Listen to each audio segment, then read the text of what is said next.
Welcome to the T. Allen Haynes Radio Show. Conversations with elite business leaders from around the world. And now, here is your host, T. Allen Haynes. Welcome back to the show. We've got a great guest for you today. Scott Hansen helps business owners increase sales, double revenues, break through barriers, and become high performers in their business. His work has been seen in Entrepreneur Magazine, NBC, Fox, CBS, and Forbes, and Inc. and Business Innovators. He is also a nationally recognized speaker, best-selling author, and the host of one of the top business entrepreneurial podcasts on iTunes that's listened to in multiple countries. In addition, Six Figure Coach magazine has labeled Scott as one of the top business coaches in the country to follow. Welcome to the show, Scott. It is great to be here, T. Hope all is well with you as well. Oh, awesome. You know, we're pretty excited to have you again on the show. You're a repeat guest. It's been about 4 years, I think, having you, but you've got a lot of great things going on. But let's start off with describe the clients and the type of businesses that you're working with.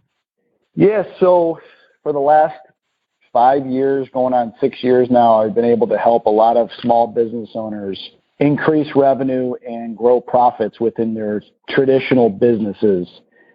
I say traditional businesses because we don't do a lot of coaching around the e-commerce world or the actual retail storefront world. However, we pretty much work with every other type of business. I like to say that we're pretty agnostic when it comes to helping our business owner clients.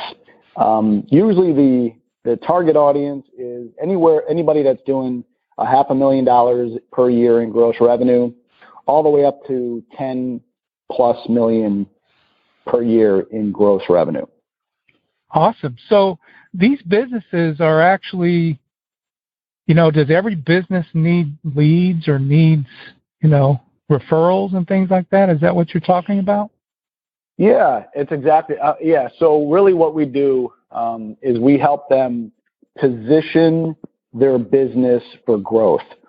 And I say position because really when I start working with our business owner clients, it's all about thinking differently about the opportunities. So to answer your question, yes, every business needs new leads for the most part, although I did have one person a few years ago tell me I don't need any more leads and I don't need any more business. And I was pretty shocked with that. I said, okay, we're not going to be a good fit, but congrats on that. Right. But it's really in the way I say, I played a lot of sports growing up, and I like to use a lot of analogies that are sports related. And really, when it comes to helping a business owner grow, it's like owning a sports team. You have to have the right pieces and the right people in place in order for executing on the plays that are called, and then everybody has to do their job along the way. The issue is most business owners don't have a blueprint, they don't have a playbook, and they just kind of wing it. And they realize after a few years that winging it might have been able to get us where we're at today, but it absolutely won't allow us to scale in the long term.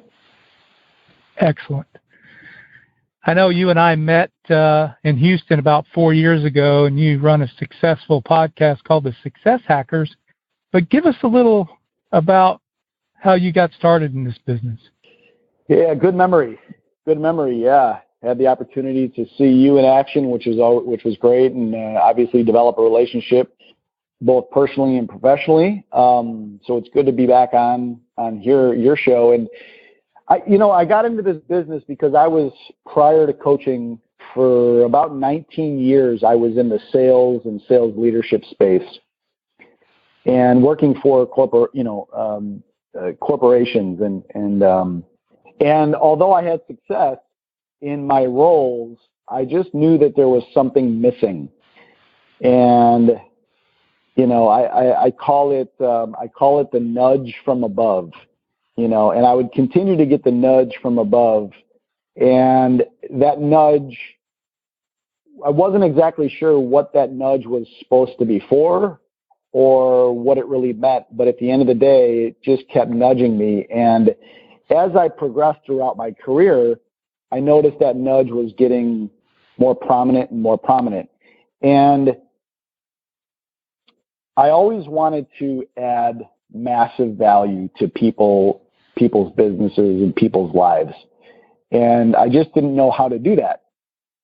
As I got into coaching and as I started to read coaching books and success books, and everybody, all the successful people that I've ever read about all said that they got to their success because they hired a coach or they worked with a coach. And as I read up on what a coach does or what a coach should do, I got really excited.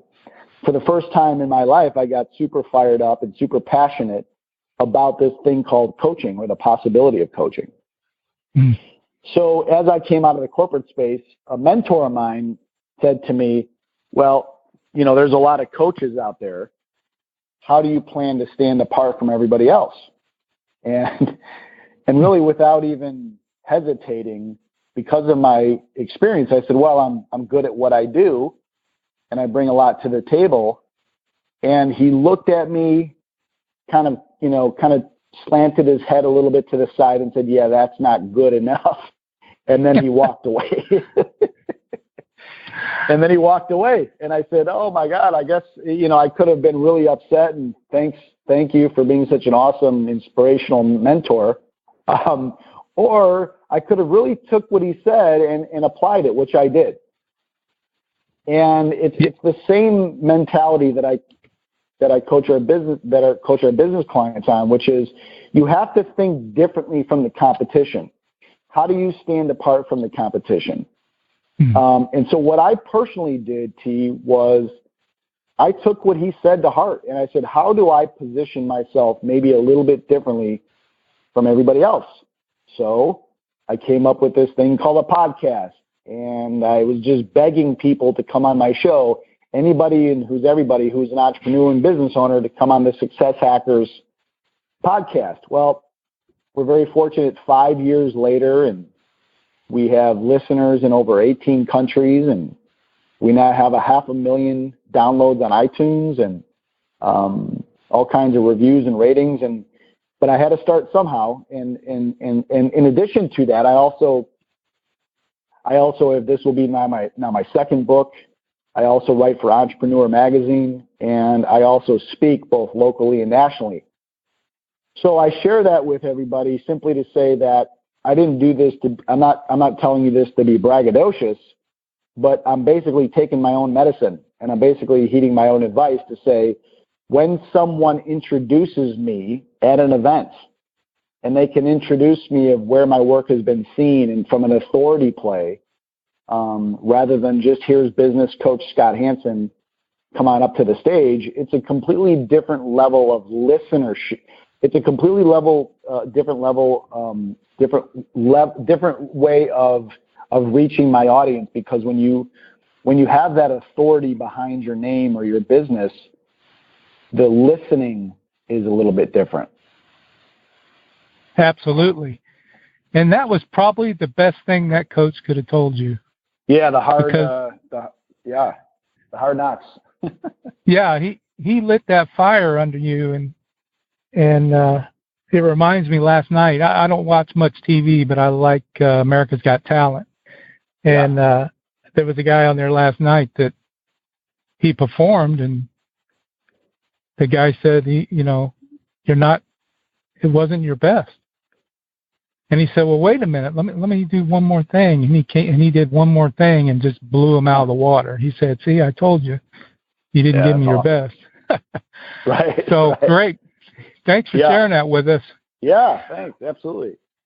What, man, you talked to lots and lots of people, and you met lots of prominent entrepreneurs, but is there one that stands out, entrepreneurs? It's interesting. I think that whenever you speak, I don't know if there's an entrepreneur per se that sticks out, because now I've had the pleasure of interviewing close to 135 of them over the last several years. However, I will say that the ones that when I interviewed, you can just tell whether or not they have their own playbook or blueprint in their business. The ones that have their own playbook or their own blueprint in their own business, they have the most clarity about not only their business, but also who they serve and the results that they bring for their clients. The ones that are doing the biggest things, speaking on the biggest stages or being interviewed on TV or having their own show or whatnot, they're always the ones that, number one, they have the most clarity. Number two, they have a blueprint for success. And number three, they don't get too emotionally attached to their business.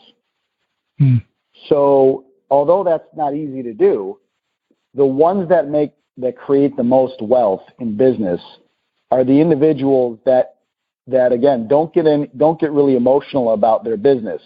They realize it's just a business. It's a way for them to create an income stream, and they position it properly in the beginning with the right foundation, so that if they choose to sell it later on, it's sellable because it has all the right processes, the right procedures, and the right efficiencies in place. Nice. So, obviously I feel your passion, Scott. I mean, it was obvious from the day that I met you, but what is it that gets you up every day to do what you're doing? Well, I kind of shared earlier that it took me a very long time in life to find my purpose and my passion. I wasn't one of those individuals that found it early at the age of 15 or 20 or even 30. I found it, into my late 30s. And I was always on the search to find out what really made Scott tick. What was the thing that's really going to get me excited? And like I mentioned before, I'm a big advocate of the personal growth industry or the personal development industry, and have always been. And I spent many years going to Barnes and Noble at the time and just reading success books and reading mindset books and reading psychology books and figuring out and finding out that the one word that would continue to come up over and over and over and over again for those people that have created the most wealth and the most success for themselves is that they found their passion, they found their purpose. So for me, getting out of bed every day, knowing that I found that purpose, knowing that I truly, truly care and want to serve more people at a higher level, that's what gets me fired up. I know that there's a lot of people out there that could use help. There's a lot of people out there that can use some coaching or some mentorship, just some guidance or accountability. And that's all they need. They need someone to put, kind of hold their feet to the fire, whether it's just simply calling them or texting them to say, did you do that? Or whether it's having a full-blown coaching plan and having the blueprint on how to go from A to Z or from where they're at existing to where they really want to be. One of the things that charges me up is when I work with each and every client, the first thing that I ask them is, what does success look like for you? And, you'd be surprised at their answer, which is most people have never been asked that question before in their life. Mm-hmm. So they start their business, however it is that they start their business, they put their head down and they don't look up. And they don't know what success is. They don't know how many customers they really want. They don't know how much revenue they really, really want in their business. They don't know how much they want in the bank. Right? So when we start working together, I'm all about thinking big and thinking bigger than what's currently possible. Mm-hmm. Because once you start to put a big, what I call a BHAG, very big, hairy, audacious goal out in front of someone, it not only scares the hell out of them, but it also excites the hell out of them. And when you get that, what excites me the most about that is being able to inspire and educate people on how to create more wealth for themselves and in their business. Nice. So people get this idea that they want to start a business and, they've got these grand thoughts. What are you finding to be the biggest misconception of people that start a business? I think one of the biggest misconceptions is, number one, not realizing that it's going to take more money and more time to get to where they want to get to. So I think that they undervalue time, and they, I guess, undervalue the money, or they don't plan. They don't have enough in planning when it comes to, what it's going to take me and how long it could take me. Number one. Number two is the why behind the what. The why behind the what. Why is it that you're starting this business? What do you want to accomplish? And then start tying the why behind that. Whatever cause that they want. And there's no wrong answer in these questions, but it's getting crystal clear about the why. Because once you get crystal clear about the why, there's going to be days that you want to quit. And you and I both know. But what gets most people out of that funk is their big vision of what they want to have achieved. What if they were to take money out of the equation, meaning rather than say, I want to make $1 million this year or $10 million this year, imagine if you can say, I want to make $10 million this year in my business, and that will allow me to feed X amount of young children who are starving. Or if I can make $10 million in my business this year, this will allow me to, I don't know, open up certain, start different camps or water filtration systems in another country. Like big vision stuff. So it's not just about the here and now, but it's also about creating success for your long-term vision. So I think having a plan, having the why behind the what is really important. Understanding that it's going to take longer than you think, and it's probably going to take some more money than you think. And then lastly, I would say, as a piece of advice to anybody who is either, it doesn't matter whether you're just starting or you've been in business for 10 or 15 years, whether it's me or someone else, I would absolutely suggest that you either hire a coach or you work with a mentor, because that coach or that mentor might shave off 5 or 10 years off of your business life. So the same person that doesn't work with a coach, it might take them 5 or 10 years to reach the same goal or the same number or the same accountability or the same revenue as it did someone else. Not to mention the X factor is really this. So if you work with a coach, if you work with a strategy, if you work with a mentor, even though it's going to cost you maybe some more money than you even have, frankly, something happens from a universal standpoint when you actually have skin in the game, when you actually have put money down or a credit card down for coaching services, maybe money you don't even have. You pay more attention, you're more focused, and you're ready to take action. So those are the things that I see, and those are the things, frankly, that I would suggest is, get with a mentor sooner than you think. Find a coach sooner than you think, because, I've been fortunate enough to help, dozens and dozens and dozens of business owners, reach success in a fairly short period of time. And these were the same people that never worked with a coach before. But as we started to work together and they put, they stepped into faith, great things were able to happen for their business. Are you finding that some of the business owners are not familiar with having a coach or what the benefits are? I think that like anything, like anything in life, they hear things through their friends or through the people at their country clubs, and maybe one of their friends or colleagues or family members worked with someone and had a great result. So they have a good taste in their mouth when they talk about it to this individual you're talking about, the business owner. So the business owner is maybe they're a little bit more open to the conversation. Conversely, there might be some bad experiences, that someone might have had a bad experience with a coach, or frankly, at the end of the day, bad experience can mean I paid X amount of dollars and I, as the business owner, didn't take action. What's interesting about coaching is that it's the ultimate mirror test when working with a coach. And what I mean by that is there's nowhere to hide, right? A good coach is someone that's going to lift you up when you need to be lifted up, but also is going to be told you how it is. He or she is going to tell you maybe not necessarily what you need to hear, or not necessarily what you want to hear, but maybe it's something that you need to hear. A good coach is someone that's going to have your best interest in mind, your goals in mind, your vision in mind, and will do whatever it takes to help you get there. I believe when people work with me, that's the first thing that they notice is my passion around helping them at whatever it takes.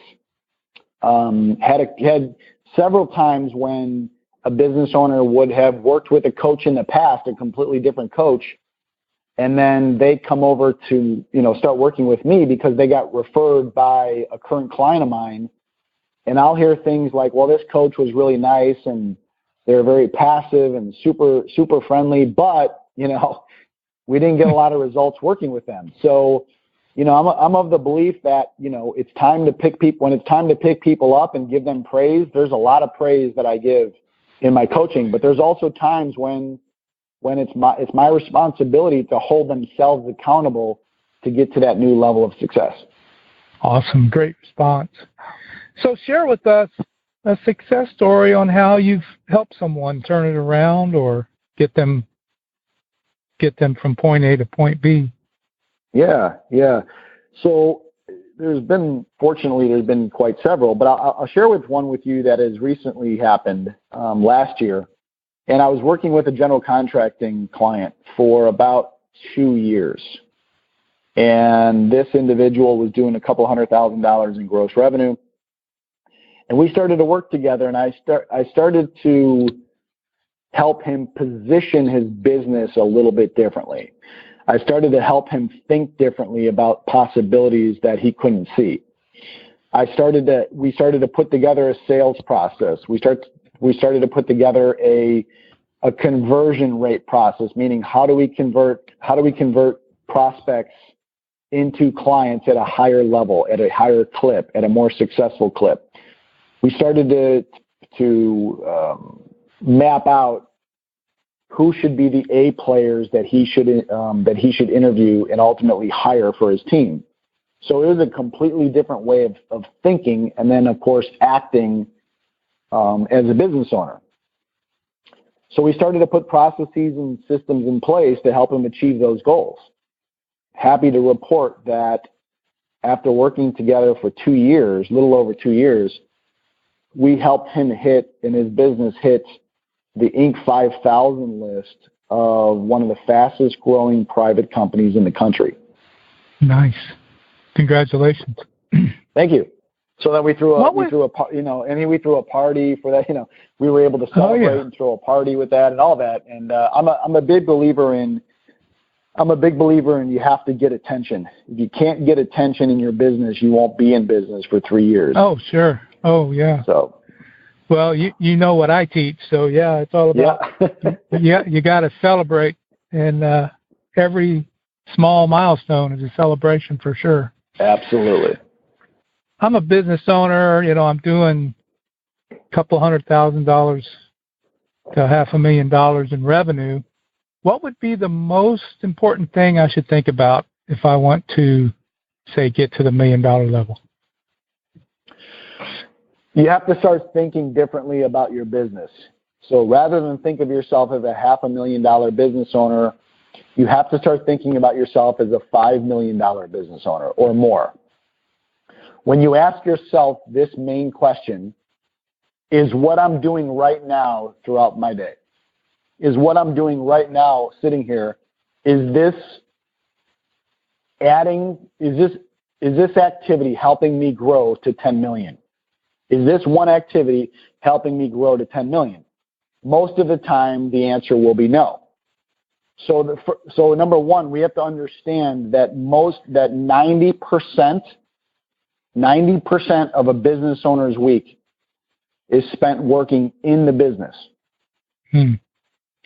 So the only way someone can scale a business is for that business owner to focus on working on the business. Mm-hmm. Now, you still, as a smaller business owner, you still might have to work on or in the business for sure. But it's been proven, and I've not only has this been proven, and I think I read about this on Forbes magazine, but I've also proven it in my own coaching business, where most business owners are spending 90% of their time working in the business. So one of the tweaks that we make, one of the shifts that we do is I have them for homework. I give them an exercise. And I say, what's your 5-day snapshot? So I ask them from Monday, starting at 7 a.m., right, Monday through Friday from 7 to 6 or 8 to 6, I help them it's almost like creating a food journal. I help them, I have them every 30 minutes write in what they did for that day. So 8 to 8:30, 8:30 to 9, 9 to 9:30, 9:30 to 10, etc., all the way to 6 o'clock. I don't care what you do in your personal life. Well, what we have found over the years is that statistic is absolutely spot on. It's absolutely true. So the very first thing we help them with is the realization that they are working too much in their business. And then we have to define what does it mean to work on your business. So working on your business, and I explain a lot of these things in my new book, The Blueprint. We talk about what does it mean to work on your business? What are the activities? So we get crystal clear about what those activities are, and then we start to put together a playbook or a blueprint around that. So how do we define your target market? What does that look like? Let's get clear on that. And then how do we stand apart from everybody else? If you're a chiropractor and you're coming across saying the exact same words as the next chiropractor, the problem with that is you look and sound like everybody else. Same thing with any other business. If you're a general contractor saying that we're a family-owned business and we've been in business for 100 years, we're a full-service company and we're good people, in the marketing space, that's called platitudes and jargons. Well, you're never going to stand apart from your competition when you're just throwing out platitudes and jargons. On the flip side to that is the ability to position your business to stand apart. How do you do that? You have to have very effective, if you do networking events, if you do marketing, if you do advertising, your marketing, your elevator pitch must speak to the hot buttons, must speak to the language of your prospects. What's their pain points? What keeps them up at night?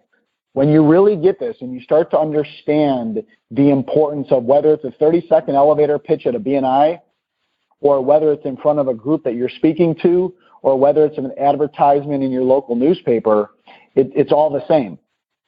And if you can speak the language of your prospects and get them to take action, you're already setting yourself up for success and setting yourself up differently than everybody else.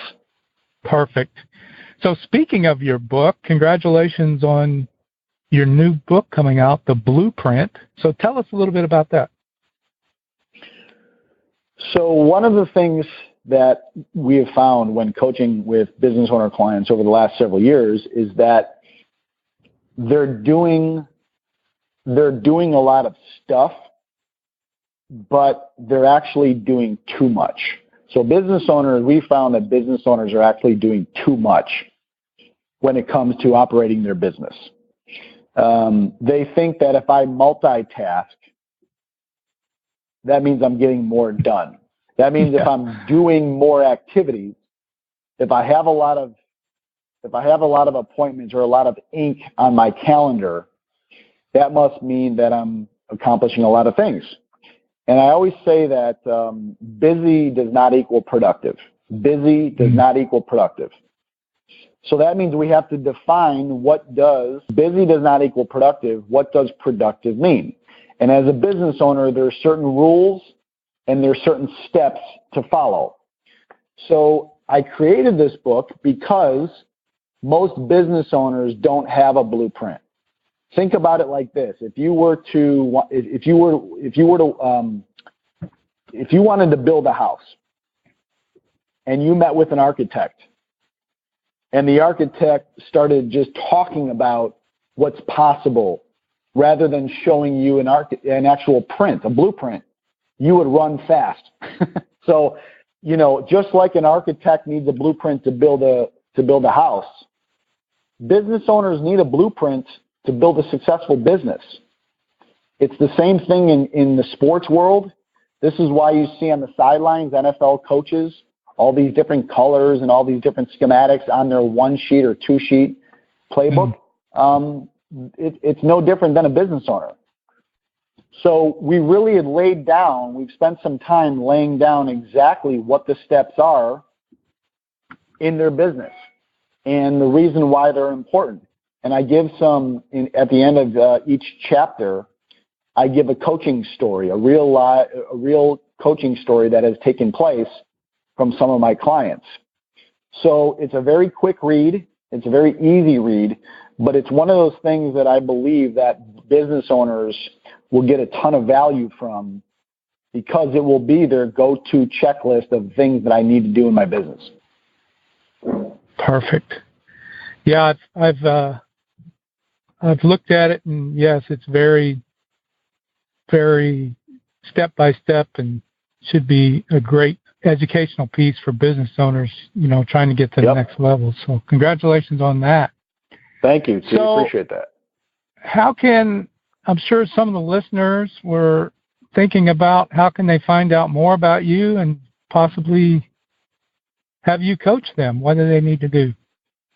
Yeah, I would say a couple things. Number one, they can go to my website. They can just go to scotthansenconsulting.com, Hansen, Scott Hansen consulting.com. They'll find out, certain business speaking topics that I've spoken on and groups that I've spoken to, but also some videos. I have some free content on the website for helping business owners achieve success. And if they want to get in touch with me, they can email me. My email is Scott, SCOTT, at scotthproductions.com. So Scott at scotthproductions.com. It's Scott H as in my first name is Scott, last name is Hansen. So Scott at scotthproductions.com. And, I always tell people there's never a hard sell when working with me. You either need help, and you need help, and you're tired of playing small, and you're ready to go bigger, and you're ready, or you're not. That's either way is fine. Anytime I sit down with someone and we go through their business a little bit, I'm a big believer in you have to be good in terms of positioning yourself in your business, but at the end of the day, if someone's ready to work with you, they're ready. And so if anybody wants to get in touch with me, I'm always answering emails. Awesome. Well, again, it's always been a pleasure to see you grow and succeed. And I'm watching from afar, and I'm a fan. So thanks again for being on the show. T, I appreciate you as well and all the things you're doing in the world. So it's absolutely my pleasure. Oh, you're welcome.